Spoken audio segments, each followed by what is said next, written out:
Think about it. You can look at any business, and if you want to know what shifts a business, what shifts your life, there's one force: decision-making.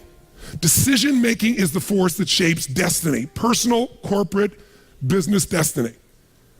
How many of you can think of decisions that you made years ago, 1 or 2 decisions, 5, 10, 15 years ago, that decision, you may not have realized it at the time, but that decision was one of the most important decisions of your life. If you'd made a different decision there, you've gone a different direction, your life would be completely different today.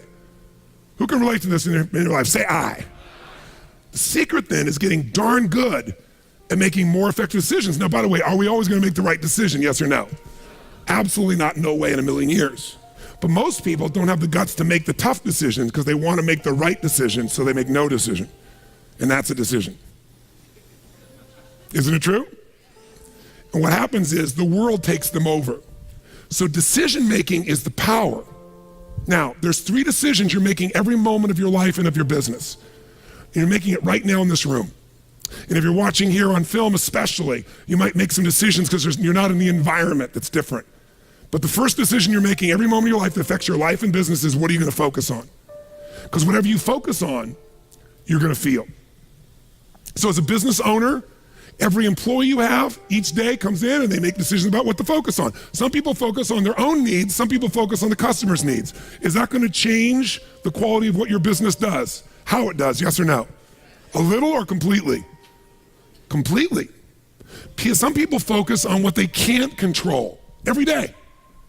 Can you predict, if you're focusing every day on what you can't control, how you're going to feel about your life or your business? You're going to be overwhelmed, you're going to be depressed, you're going to be frustrated. Right now, you're deciding what to focus on. You can be focusing on, okay, we're getting into it now. I got the energy, now we're going to get into the meat of this. You're right, all business is decision-making. Better decisions, better life. Or you could be saying, wow, my neighbor smells after all that jumping up and down. Notice that focus, right? Whatever you focus on, you're going to experience though, true? Now, some people make a decision and then they focus on the decision about how it didn't work out versus what they learned. Because there are going to be plenty of decisions that don't work out. In fact, probably if we were honest, most of us forget them. But most of our decisions aren't necessarily the right decisions if we make gutsy ones. But the ultimate decision is the ability to choose again. So focus is a decision. It's happening right now, it's happening in your business, but here's what we're looking for. There's a pattern of focus. At some stages in business, as you're gonna learn today, the focus of the entrepreneur in the business is increasing sales. And they increase sales, and when they're successful, they eventually fail. Because their sales are increasing, but what's not? Someone tell me, what's not? Profits. Some people are totally focused on profits. Can you make any company profitable, yes or no? Sure you can. Cut enough stuff, you can make any company profitable for a while. A day, a week, a month, a year, a decade. True? At different stages in a business, you must change your focus. There's a life cycle to a business. If you're gonna make effective decisions, you gotta know where you are on that life cycle. You make decisions differently for a teenager than a toddler, than a grown adult, don't you? Same thing's true in a business, in your life. So if you're gonna control your life, the way you take control is by making new choices. If you don't like how things are, what do you gotta do? Change it. And to change it, you have to make a decision. And by the way, leaders make decisions. That's what makes somebody a leader. They have the guts to make the most difficult decisions nobody else has the guts to make. And they know they're gonna be wrong. But if they're wrong, what will they do? They'll know what they want, they see it's not working, and they'll do what? Change it, which means they'll make another decision, do something new, and see if it works. That's the essence of how we grow. So first decision controls your life is focus. Lots of patterns. Some people focus on what they can control, some focus on what they can't control. Some focus on customers, as I said, some focus on themselves. If you've made this whole business about meeting your needs, you can run a successful business, but it'll be a job. Because you'll never be able to sell it. Because if it's just meeting your needs, it's not a system. It demands your attention, your connection. It's giving what you want. But ultimately, it's not going to give somebody else what they want, so you can't sell it. If you can't sell your business, if you don't have an exit strategy, you have a job. I don't care how successful the business is. That doesn't mean you have to sell the business.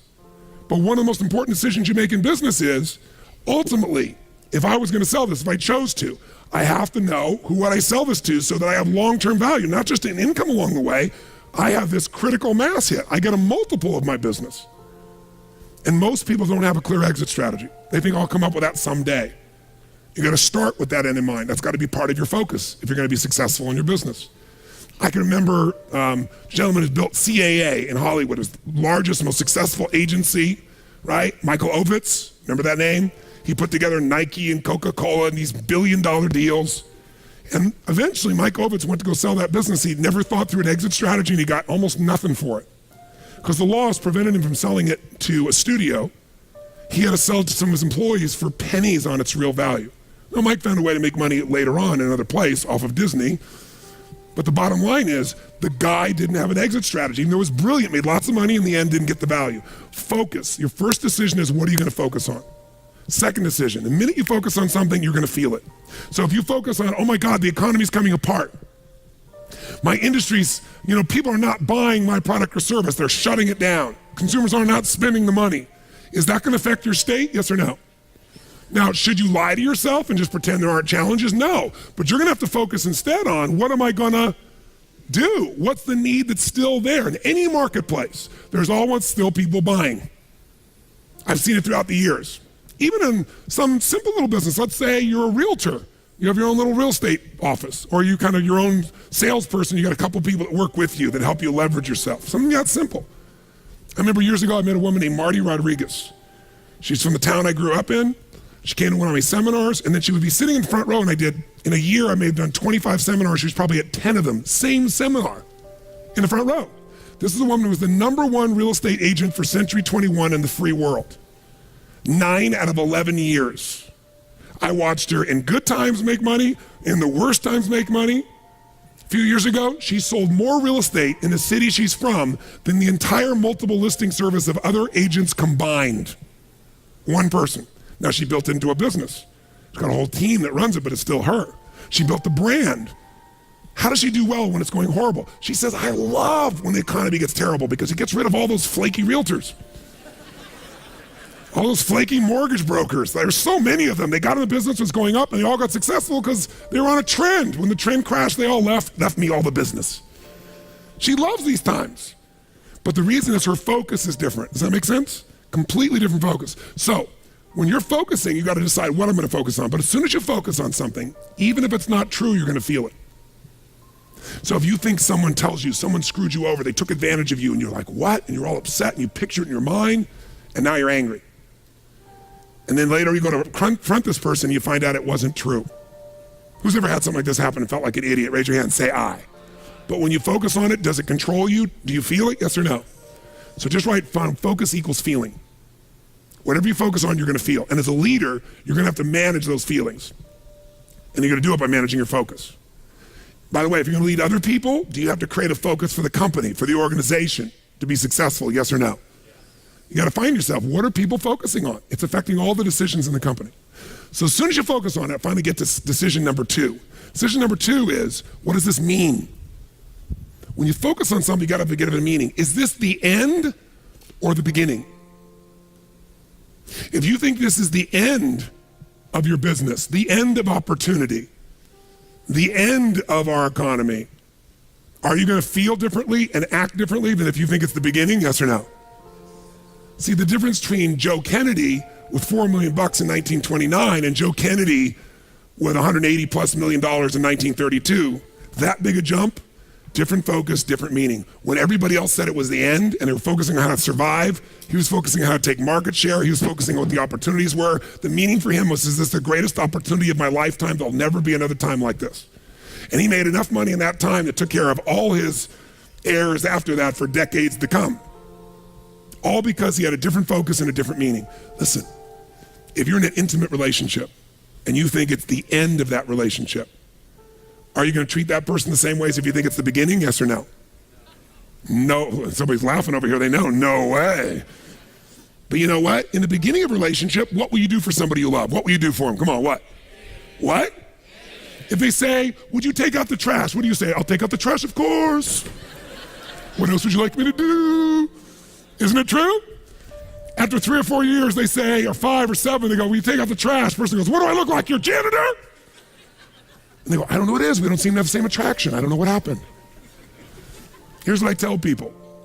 Treat people at the end of the relationship like it's the beginning and there won't be an end. And that's not just your intimate relationship. What if your customers, what if you fell in love with your customers, with your clients, more than your product, more than your company? If your entire life is about meeting their needs, if you would do what for your customers and clients, you would do what? If you love your customers and clients, you do anything, guess what? They're gonna love you. But most people love their customers and clients as long as they buy from them, do what they want, respond to them. And when they don't, they go, that's the end. You want clients for life, not just customers? Fall in love with them. It's a different focus, isn't it? It's a different meaning. And that creates a different life because you make decisions differently from that place. There's another meaning. Is this punishment in my business? Am I being punished by God? Or am I being challenged? Or is this actually a gift what I'm facing right now? Whatever meaning you give controls what you feel. And what you feel controls the third decision. What are you gonna do? Right? The minute you give it a meaning, you get a feeling. When you get a feeling, you're gonna do something. You're gonna take action, you're gonna pull back. A whole economy is driven by this. People start focusing on, oh my God, maybe this is gonna go on forever. Maybe I'm not gonna get what I need. This might be the end of the way things are. I better pull in my reins. I better not spend this money. I better not take any action. And it becomes a self-fulfilling prophecy. How many know what I'm talking about here? So decision-making is your power. You wanna change your business? Think about whatever's changed your business in the past. I guarantee you what's changed your business is some decisions you made. You made some decisions that shifted your business in a radical way. Changed things in a way that shifted the game for you. Decisions about people, decisions about products, decisions about marketing or promotion, decisions about locations, decisions about what you're gonna offer, your offerings. Decisions, you wanna change your whole business, you can do it next few days just with some new decisions, but you're gonna get stimulated, all kinds of decisions to look at. You gotta decide which ones will make the biggest difference. Today, again, is gonna help you understand where those decisions need to be focused based on where you are in the life cycle of your business and where you are in your personal life cycle. By the way, do you make decisions differently? Do you look at time differently when you're 20, than when you're 30, than when you're 40, than when you're 50, than when you're 60, than when you're 70, yes or no? It'll affect your decisions.